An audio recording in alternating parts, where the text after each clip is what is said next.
YouTube. Danny Staten here. On the Daily Dan Blog, I'm back with another comic book review. Today I'm taking a look at Boris Karloff Tales of Mystery from back in the day. I love this comic book series. I've always been a big Boris Karloff fan. My brother-in-law, the captain, would love these really cool nautical Boris Karloff comics. I've been having a little trouble picking out which one I was going to review today. I've got quite a few. Got some really great covers and some wonderful cover art.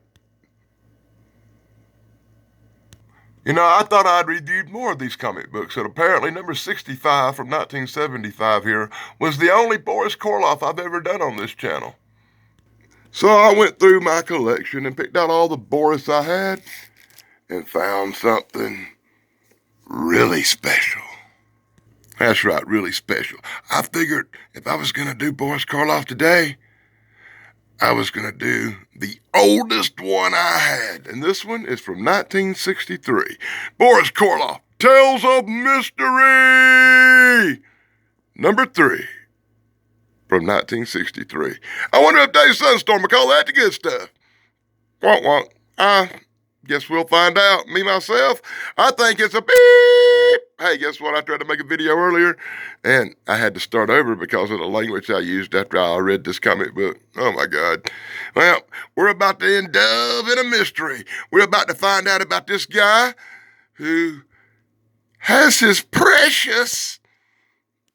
Oh, my God. This comic book is going to give my brother-in-law, the captain...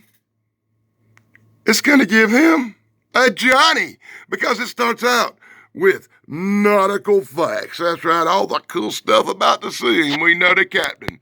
He's a nautical kind of guy. So I really dig the art in these Boris Karloff comic books, but I really cannot tell you the level of stupidity in these comic books. I hate the stories so much. I hate the fact that you get very little explanation. I hate the fact you hardly ever really know what's going on. Well, anyway, they get caught in the great storm. I think a guy and his 2 kids, right? They're on this boat. They're in a great storm. Woo!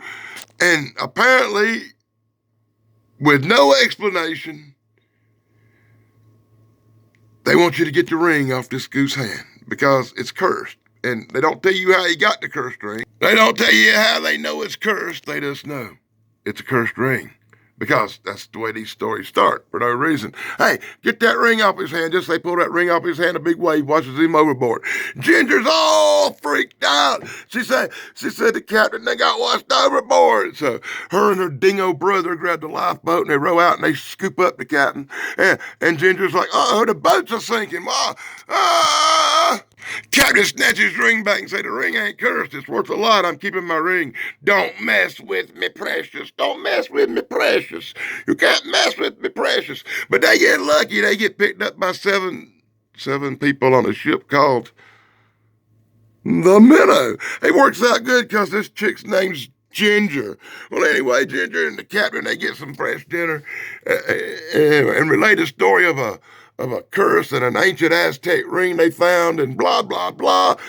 So you get a little explanation. Yeah, but check him out. Oh, what's that guy's name?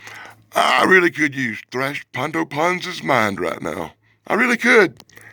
Oh, I got it. It took me a minute to think of it. Hal Holbrook. This is the guy from Creep Show. That's Hal Holbrook. They got Hal Holbrook's image in here as he holds his precious and relates the story of an Aztec curse, a curse that kills all who possess the ring. And that's why I hate these beep Peeping comic books. It flashes forward. It flashes forward. Do you believe that? To a week later, they back in the apartments. Everything's cool. They got rescued. I don't guess their ring was such a curse after all, but it turns out that ring had a big old diamond in it. And it's a gold band, and it's worth a lot of money. That's why one late night when the old captain was headed on home, he walked in his dark apartment and swoop, swat, splot, he wound up on the floor. And they find a body the next morning. And the only thing missing is his precious. Well, his precious and all the money out his wallet, I guess it was a robbery. So the cops started investigating, asking Ginger what was up. Ginger relayed the story of the rich-ass ring. The rich-ass ring that's missing, they do a search. They're searching everywhere for the ring, but the ring is nowhere to be found. The cops deduce that the ring was taken by the thief. Who else knew about that there ring, buddy? Junior freaks out. Junior freaks out. He goes to the boat. He's looking for the old captain. Him and the old captain ain't gonna fight because the old captain's one of the few people knew. He had the ring. He swears he didn't do it. Cops get called. Junior done got wasted by the scrub. That's right. The scrub captain matey. He done took out. He done took out the sun. And now the captain's back. And the captain's like, our client, my client, what am I saying? The guy we rescued's dead. His son come after you, he's dead. Did you rob him and take his precious? Homie fesses up that he took the precious. That he killed the father and the son. And the boat captain's like, you know, we can split the loot. And they agree to be partners. They agree to be partners in crime right there. Partners in crime. Gilligan and the skipper. So Gilligan feed the skipper some poison coffee. Skipper feeling a little wobbly. Skipper getting all sick. Skipper fall dead. Skipper fall dead on the floor. First mate takes the dinghy and floats away. They found him on the boat dead with some poison coffee. He was all alone. What a doof! What a doof! Gilligan, you an idiot! Gilligan took the raft and escaped, leaving the skipper's body on the floor as the police search the boat. Dingus boy, the detective kid, finds the ring. He actually found the ring that the goofy Gilligan done dropped. That's going to cause a big problem. Hey, look, I found this ring. We need to return it to the family. So they do the test on the ring.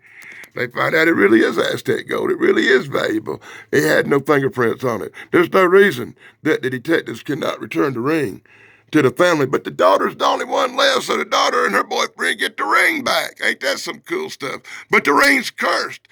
The ring's cursed, she says. You know, she may be right. Everybody come in contact with that Aztec ring done bought the farm, and now it's my turn, and I'm gonna die. She snatches up the ring and runs to the cliff, chucks the ring, chucks her daddy's precious into the ocean. Just then, the cliff she's standing on collapses as the earth begins to shake. She falls to the ground, but guess what?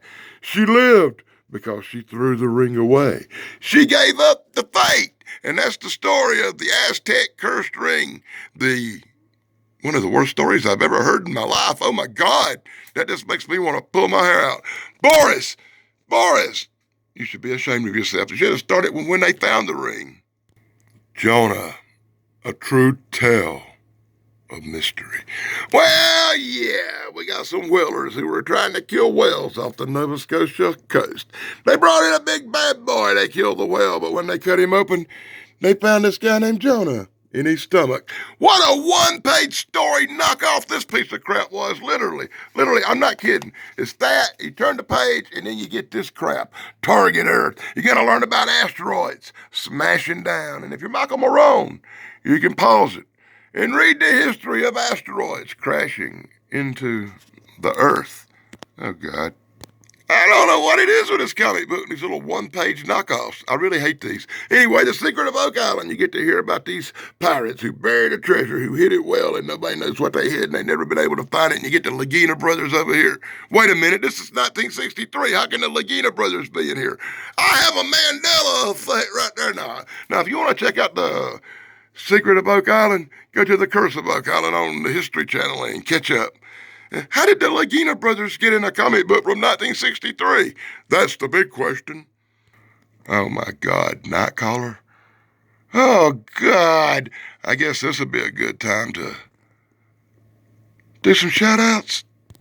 If you want a lot better stories than these, be sure to check out Bigfoot Michigan Rob, True Cryptid Encounters, True Cryptid Encounters Book 2, available now. And as always, be sure to check out Dave Sunstorm and his incredible brother Steven Sunstorm right here on YouTube. My partner in crime, Thrash Pondo Pines, and my girl, Brainbenders Banners. I love that little sticker she sent me. That's real cool, right? Hey, and be sure to check out Pat McCormick at the Golden Ranger TV right here on YouTube, boys. As well as my other friends, BK on the Air, Big Guys 45, Corey's Comedy Channel, My Flock is Everywhere, Sarah, love that girl, the Nostalgic Pod Blast, Retro Nerd Girl, AAP, Homestead, AA Paper Life, the Unapologetic Geek, and Harold the Hatter, with special mentions to Gypsy Road Eric, my brother. Now in full panels brought to you by the Daily Dan blog. Back to the nightmares, horrible stories. The old witch Daniela boils her cauldron in the fire. The old witch is not a happy chick. The old witch is miserable. But her hot young daughter's looking good as she goes strolling through the woods to meet Johnny Boots. Johnny Boots is meeting the witch's daughter. And the daughter tell him, make sure my mama, the witch doctor, don't find out about us, though we may have a problem. Oh, and Johnny Boots says, I'm not scared of no witch doctor. She don't bother me none. And then just then she comes through the woods and goes, I told the witch doctor I was in love with you. And then the witch doctor, he told me what to do. He said to, ooh, ooh, ah, ah. Oh, I hate that song. And just like that, we go to Indiana Jones and his buddy who's searching the jungles. They're searching the jungles where the witch doctor lives for ancient treasure as their dog howls in fear. Hey, that dingo looks like Duke.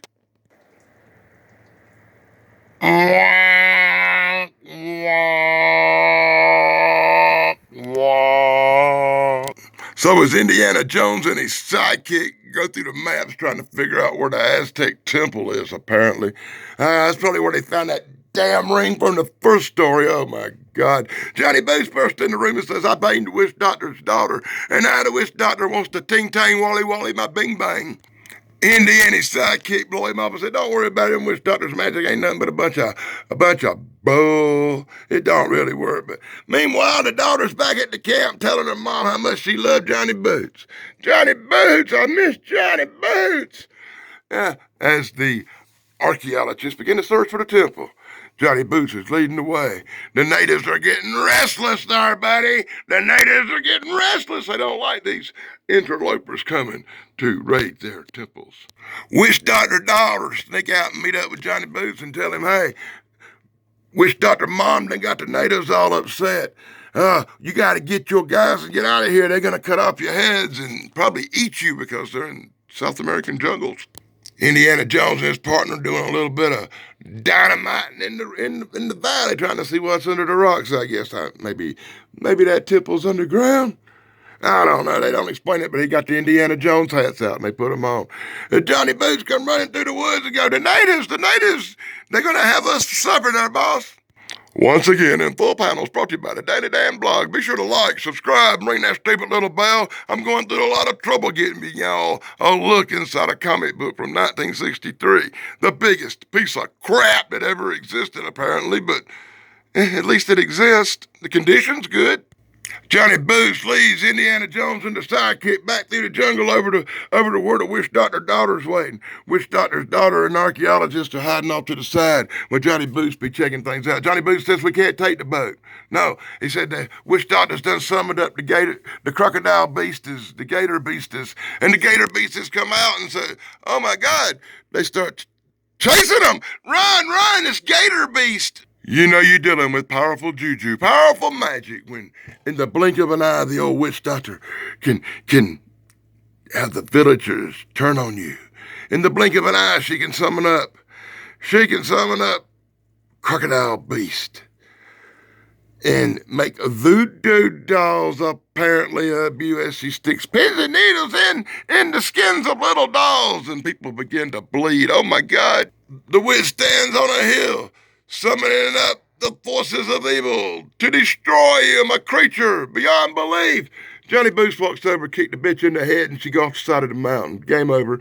And that's the end of the story. Everybody goes back to civilization, lives happily ever after. Bang, bang, the witch is dead. Horrible story! Oh my God, how bad can it get? And then at the last page you get Count Germain, the man who could have lived forever. One little page story after that little long, dismal nightmare with a horrible ending. I bet you didn't see that ending coming when Johnny Boots walked over and kicked her in the head and just kind of knocked her off the mountain. But I thought that was hilarious. I love that. That's probably the best part of the whole book. Hey, check it out in the back. We get more nautical facts for that dark captain. The captain gonna love this comic book. I'm gonna send him the video the minute the darn thing uploads, and he can learn all these really cool nautical facts. And I'm just gonna go. You can pause it and read it for yourself. I'm not going through all the nautical facts.